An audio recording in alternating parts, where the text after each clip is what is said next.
I never thought I'd be telling this story, but here I am. Life has a way of throwing curveballs when you least expect them.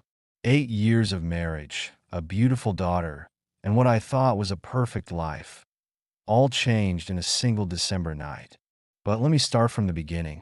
I'm Mike Anderson, a software engineer from suburban Ohio, and this is my story. For 8 years, I lived what I considered the American dream. A good job, a loving wife named Sarah, and our precious daughter Emma. Emma was my world, still is actually. From the moment she was born, we had this incredible bond. I was the one who'd rock her to sleep, read her bedtime stories, and teach her how to walk. Her first words were Daddy and Papa, something that used to drive Sarah crazy. She couldn't even stand me running to the store without crying for me. Not that she didn't love her mom, she did. She just had this special connection with her dad, or at least, who she thought was her dad. But I'm getting ahead of myself. Everything started to unravel on December 1st, 2023, our wedding anniversary. We had plans to spend the weekend at a cabin in one of those popular tourist areas that attract people from all over the state. I was swamped at work that week, trying to wrap up everything so we could enjoy our weekend getaway. Sarah handled all the arrangements, which seemed fine at the time. I should have known something was off when she was being unusually quiet during the hour-long drive. When we arrived, there was no cabin waiting for us. What happened? I asked, watching Sarah's face turn red with embarrassment. She had booked through some sketchy website offering special deals. Not Booking.com, not Airbnb, not any of the reliable options. Just some random site that popped up in her search results. We'd been scammed. The money was gone, and so were our anniversary plans. I was beyond frustrated. We tried finding another place to stay, but everything was booked solid. The drive back home felt like the longest hour of my life. I pulled over at a Subway because I was starving, but we just sat in the car, the tension thick between us. That's when my phone rang. It was my brother Jason. I had texted him earlier, too frustrated to talk, but now I picked up. Sarah sat quietly in the passenger seat while I filled Jason in on our disaster of a day. "So you're still near Hocking Hills?" Jason asked. "Yeah, we're close by," I replied, running a hand through my hair. "Remember Brian? My old basketball buddy from college? He owns a few cabins out there." I couldn't believe what I was hearing. "Are you serious?" Jason sent me Brian's number and some pictures of the cabin. It was gorgeous, way better than the one we'd originally tried to book. Brian was always a good guy. He'd played basketball with Jason in high school and college before focusing on engineering. Now he was doing well for himself, investing in properties, like these cabins. I called Brian immediately, and he was expecting my call. "No worries, man. It's your anniversary. Happy anniversary," he said warmly. He even made sure to wish Sarah a happy anniversary when he realized he was on speaker. Brian offered us the cabin for the night, free of charge. It seemed like our luck was turning around.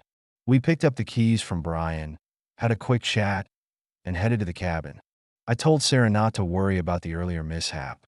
"Mistakes happen," I said, trying to lighten the mood. "Let's just enjoy our special day." We spent the evening gathering wood and setting up a bonfire. Just the two of us, no distractions, enjoying each other's company. We were drinking, but not heavily. Both of us were still clear-headed. That's why what happened next hit me so hard. We were sitting by the fire, sharing stories and holding each other close. The stars were out, the fire was crackling, and everything felt perfect. That's when Sarah dropped the bombshell. "I was thinking," she said, her voice careful and measured. "Maybe opening up our marriage could actually strengthen our bond." I nearly choked on my drink. "What are you talking about?" Sarah shifted in her seat, avoiding my eyes. "I've read about couples who, after being married for several years, decided to open up their marriage." She continued, her words coming faster now. "It actually made their relationship better. They loved each other more deeply, the sex was more passionate, and everyone was just happier overall. Even the kids," she added. There was no more fighting at home. I stared at her, dumbfounded. "Do we fight?" I asked. "No, not exactly," she replied. "But sometimes you make me feel stupid and small. Like today. Do you know how embarrassed I felt after screwing up with the cabin reservation? And then you questioned me about why I used that website. I was trying so hard to do something nice for us, but I ended up feeling like I destroyed your trust in me. It made me feel really small, and it didn't help when you practically called me dumb." I couldn't believe what I was hearing. "I never called you dumb," I protested. "I never said anything like that, and you know it. Sure, I mentioned you could have booked it differently, and I didn't get why you chose that weird website, but I never called you dumb. Anyway, let's not stray off topic. What does any of this have to do with an open marriage? And why do you think we need one?" Sarah's next words felt like a punch to the gut. "It was just a thought. Maybe you could find someone who isn't as dumb as me. Maybe a smart woman like a lawyer. I wouldn't be upset." I felt my temperature rising. "So this open marriage idea is just for me, huh?" "Well, no," she backtracked. "It's for both of us. Maybe I could find someone who's kinder to me, someone sweet who doesn't yell at me or make me feel stupid." I sat there in complete still. It's. My mind was racing, and the first thought that hit me was divorce. But before jumping to conclusions, I felt an overwhelming urge to check her phone. By now it was around 1 a.m., and it had been a long, rough day. I hadn't even mentioned the mess I'd dealt with at work before we left. We'd started the day on the wrong foot. No reservation, no place to stay. Then things had taken a turn for the better when we got that cabin for free. The night had been fantastic until it took this nosedive with that absurd conversation. Sarah ended up sleeping in one of the rooms while I crashed on the couch downstairs. I fell asleep watching Planet of the Apes, trying to distract myself from the chaos in my head. I woke up early the next morning and decided to unwind in the hot tub. The water was perfect, and I watched the sunrise, just soaking in the peace and quiet. It was a moment I desperately needed. Then Sarah came out, smiling like nothing had happened. "I thought I heard you out here," she said, joining me in the hot tub. I just stared at her, wondering if she had any recollection of our conversation from the night before. She had practically ordered me to open up our marriage, claiming it was what she wanted, that I didn't get to make all the decisions. But now she was acting like everything was normal. As soon as she got in, I confronted her. "So about what you said last night, do you really think I'm going to agree to open up our marriage? I'm not okay with this." She looked at me and sighed. "Oh my gosh, can we please just enjoy the morning? It's not that serious. Besides, the alcohol had me saying silly things." I pressed on. "So, you don't actually want to open the marriage?" Her response made my blood run cold. "I didn't say that. I think we should have a mature conversation about it instead of arguing and bickering." That's when I knew. Our marriage was over. "No," I said firmly. "I'm not discussing this any further. In fact, I'm going to see a lawyer. We're done. I'm not staying married to you, and I'm definitely not opening up our marriage. What do you take me for?" She brushed it off, saying I was being ridiculous. "We'll talk about it later. Just relax." She started trying to get close to me in the hot tub, but I wasn't having any of it. Then I noticed she didn't have her phone with her. I played it cool and told her I needed to use the restroom. "Okay, hurry up," she replied with a flirty smile. I'm feeling frisky. I went straight upstairs to where she had been sleeping. There was her phone sitting on the charger on the nightstand. Without hesitation, I grabbed it. I knew her passcode, and I didn't feel the least bit guilty about going through her phone. I'd heard stories of guys apologizing for snooping through their wives' phones. But in my mind, if you're paying the bill, it's your phone too. And even if you're not, there shouldn't be any secrets in a marriage. That's when I found it. She already had someone lined up. That's why she was pushing the idea of an open marriage. I noticed a text notification from someone listed as T. Hayes. My first thought was, who the hell is this? I opened the message. "Hey, are you up there?" There was no other conversation in the thread. She had deleted everything before that. Something felt off. I decided to do some digging on Facebook. I started searching, looking through her friends list, and even her friends' lists. And there it was. She was friends with a Tyler Hayes. I checked out this guy's profile, and sure enough, he was married and in an open marriage. I went to Sarah's Facebook Messenger, but there was no communication between them there. Still, the fact that they were friends and this guy was in an open marriage was enough to make my gut churn. I checked her other social media accounts. Snapchat was a dead end. I barely knew how to navigate it. But Instagram, that's where I found everything. A whole conversation thread with Tyler Hayes. This man had been talking to my wife about open marriages, sending her articles, trying to convince her that opening up our marriage was the best thing for us. And guess what? They worked together. This guy had always been in an open marriage, and he was feeding her all this information about how it was supposedly great for relationships these days. He had her convinced. There wasn't any solid proof that she had slept with him. Their messages were mostly about food recipes or the articles on open marriages. Nothing overtly flirty. But it was clear to me that this guy, who was already in an open marriage, was trying to convince my wife to open up ours. I had no doubt he wanted to sleep with her, and it seemed like she was at least considering it. By this point, I had already made up my mind. I was divorcing her just because she brought up the idea of an open marriage. But like I mentioned earlier, all of this wasn't even the worst part. After discovering that she had been letting some guy talk her into opening up our marriage, that she had been secretly talking to him without me knowing, I couldn't shake the feeling that there might be more to the story. It made me want to dig deeper and see if she had cheated on me before. And that's when I made the decision that would change everything. I decided to take my daughter for a DNA test. I found a lawyer and started getting the divorce paperwork ready. I told Sarah I had the day off when Emma had a dentist appointment coming up. She was pretty excited, saying, "Great, you can take her and I won't have to." I played along, pretending I was taking Emma to the dentist. Instead, I canceled the appointment and took her to get a DNA test. It's actually a pretty simple process, not nearly as complicated as I thought it would be. They used a cheek swab to collect DNA samples from both of us.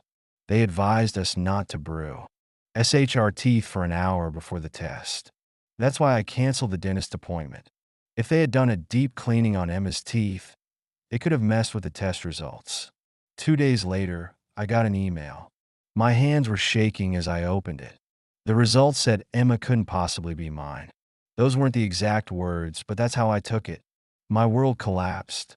Everything I thought I knew about my life was a lie. I was furious. I wanted to tear into Sarah right then and there. I had already set the divorce process in motion. But when I saw that email, I confronted her immediately. My lip was trembling, and I was on the verge of tears, ready to end everything.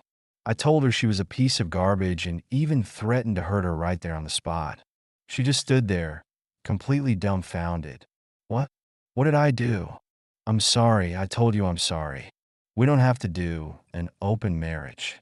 I looked her dead in the eyes and said, "My baby girl isn't mine." She stared at me in shock. What? I showed her the email on my phone.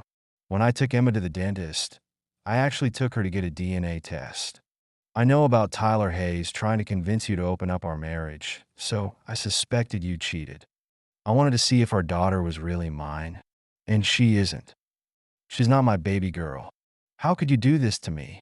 Sarah just sat there, apologizing over and over. I'm so sorry. I don't know what to say. In that moment, I wanted to do something drastic, but something inside me held me back. I grabbed my keys and drove off. I just kept driving. I drove until I needed gas, filled up, and then drove some more. I stopped at random stores, just wandering around, not even buying anything. I didn't want food. I wasn't hungry. I was just lost in my own thoughts. I remember walking down the grocery store aisles, and people were staring at me, like they could tell something was seriously wrong. And I swear the smallest thing could have set me off. If some little kid had thrown a sippy cup from their cart, I would have snapped at the parents. I was ready to crash and burn. I was almost hoping someone would do something or say something to provoke me. It even crossed my mind to walk up to a cop I saw and threaten him to his face. I can't even explain why I felt that way. I just pray to God that I never feel that way again. That was the worst. The tension, the anger, just wanted to hurt someone or have someone hurt me. I remember grabbing my phone as soon as I got back in the car. I had left it on the charger and saw that I had a ton of missed calls and text messages, mostly from Sarah, but also from Jason. Sarah had reached out to him, so I called him back. Talking to him really helped calm me down. I broke down on the phone with him, crying. He reassured me that everything was going to be okay. I opened up to him about everything I was thinking, including how badly I wanted to hurt Sarah. I just didn't care anymore. But Jason stayed on the line with me and said something that really stuck. That little girl will always be your daughter, and she'll always be my niece. Nothing is going to change that. He told me to get rid of Sarah, but that we weren't going to let this mess change the dynamic with Emma. She's still your little girl, and she's still my niece, he said. Those words hit me hard. They made me realize something important. No matter what a DNA test said, Emma was my daughter. I had been there for every important moment of her life. Her first steps, her first words, every scraped knee and every nightmare, every triumph and every tear. Biology didn't change any of that. When I finally went home, Sarah was waiting. She tried to explain, but I cut her off. I didn't want to hear excuses. I wanted answers. How long have you known? I asked. She broke down crying. Since the beginning, she admitted. It was a one-night stand before we got married. I convinced myself it didn't matter, that you were her real father. I felt sick to my stomach. You let me believe she was mine for 6 years. You watched me fall in love with her, bond with her, and you never said a word. Sarah couldn't look me in the eyes. I was afraid, she whispered. Afraid of losing you. Afraid of destroying our family. Well, congratulations, I said bitterly. You've done exactly that. The next few weeks were a blur. Meetings with lawyers, dividing assets, trying to maintain some semblance of normalcy for Emma's sake. She had no idea her world was falling apart. To her, Daddy was still Daddy. And despite everything, that's exactly what I wanted to remain. Sarah didn't fight me on custody. She knew she was in the wrong. We agreed on 50-50 custody, and she didn't pursue child support. She even offered to tell me who Emma's biological father was. But I stopped her. I didn't want to know. It could have been anyone. Maybe someone we both knew. Maybe a stranger. It didn't matter. Knowing would only make things worse. I might do something I'd regret. Something that would take me away from Emma. And she needed her father. Her real father, the one who had been there all along. The one who loved her more than life itself. The divorce proceedings moved quickly. We sold the house and split the proceeds. I found a place just 4 minutes away from Sarah's new home. Close enough to stay involved in Emma's life. Close enough to pick her up from school every day. Close enough to maintain our bond. But far enough to start healing. Jason helped me move into my new place. As we were unpacking boxes, he looked at me seriously. You know you're doing the right thing, right? I nodded. She's my daughter, Jason. DNA or not. That's never going to change. He smiled and clapped me on the shoulder. That's what makes you a real father, Mike. Biology is just science. Low. V is what matters. And he was right. Love is what matters. That's why I'm still here. That's why I'm still Emma's father. That's why I'll always be your father. No matter what anyone else thinks. No matter what any test says. She's my daughter. And nothing will ever change that. Some people might call me a fool for staying in Emma's life. They might say I'm raising another man's child. But they don't understand. They haven't seen her face light up when I walk into her room each morning. They haven't heard her laugh at my terrible dad jokes. They haven't felt her tiny arms wrap around my neck as she whispers, I love you, Daddy. The transition hasn't been easy. Every other week, Emma stays with me. My apartment has become her second home. I've decorated her room exactly how she likes it. Pink walls, unicorn bedding, and glow-in-the-dark stars on the ceiling. Just like her room in the old house. I want her to feel safe here, to feel loved, to know that nothing has changed between us. Sarah and I keep things civil for Emma's sake. We coordinate schedules through a co-parenting app. We attend her school events separately, but respectfully. We're not friends, but we're not enemies either. We're just two people trying to do what's best for our daughter. Tyler Hayes eventually left the company where he and Sarah worked. I heard through mutual friends that his own marriage fell apart. Apparently, open marriages aren't as perfect as he claimed. Sarah never brought up the idea again. Sometimes, when I'm dropping Emma off at Sarah's house, I catch her looking at me with regret in her eyes. But what's done is done. You can't unring a bell. You can't unbreak trust. The hardest part is watching Emma grow and seeing features that aren't mine. The way she crinkles her nose when she laughs. The color of her eyes. The shape of her smile. But then she'll do something that's purely learned behavior. Something she picked up from me. The way she organizes her toys. How she always says please and thank you. Her love for science fiction movies. And I remember that being a father isn't about DNA. It's about being there. It's about love. It's about choice. Jason and his wife have been incredible through all of this. They still treat Emma like their niece. They have her over for sleepovers. They buy her birthday presents. They come to her school plays. My parents, too, haven't changed how they treat her. She's still their granddaughter. They still spoil her rotten. They still have her picture on their mantle. The whole family knows the truth now, but it hasn't made a difference in how we feel about her. Last week, Emma had a science fair at school. She wanted to do a project about stars and constellations. We spent weeks working on it together, building a model of the solar system, learning about different stars, making constellation maps. She was so excited when she won first place. The pride in her eyes when she showed me her blue ribbon. That's what being a father is about. That's what makes it all worth it. Sarah was there too, standing on the other side of the gym. We exchanged polite nods. Emma ran between us, showing us her ribbon. In that moment, we were both just proud parents. Nothing else mattered. Sometimes I wonder about the future. Will there come a day when Emma needs to know the truth? Will there be medical reasons that force us to tell her? Will she figure it out on her own? I don't have answers to these questions. I just know that right now, she's happy. She's loved. She's secure. And that's what matters. I've started dating again recently. Nothing serious yet. Just coffee meetings and casual dinners. It's strange being back in the dating world at my age, especially with my situation. I'm upfront about having a daughter, but I keep the rest to myself. It's not something you bring up on a first date, or a second, or maybe ever. Some women might not understand. They might think I'm crazy for staying in Emma's life. But anyone who can't accept my relationship with my daughter isn't someone I want to be with anyway. She's part of the package deal. The most important part, last night, as I was tucking Emma into bed, she asked me something that made my heart skip a beat. Daddy, why don't you and Mommy live together anymore? I took a deep breath. Sometimes, sweetheart, grown-ups realize they can't live together anymore. But that doesn't mean we don't both love you very much.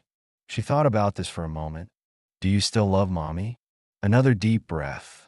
I love that she gave me you, I said honestly, and I'll always be grateful for that. She seemed satisfied with this answer. As I kissed her goodnight and turned on her night light, she said something that made everything worth it. I'm glad you're my daddy. I had to wait until I was in the hallway before I let the tears fall. Because despite everything, the pain, the betrayal, the anger, I'm glad I'm her daddy too. This isn't the life I thought I'd have. It's not the family I planned for. But it's my life. And Emma is my daughter. Not by blood, but by choice. By love. By all the moments we've shared. By all the moments yet to come. And in the end, that's what really matters. Not DNA. Not biology, not what other people think. Just the love between a father and his daughter. Pure, unconditional, forever. And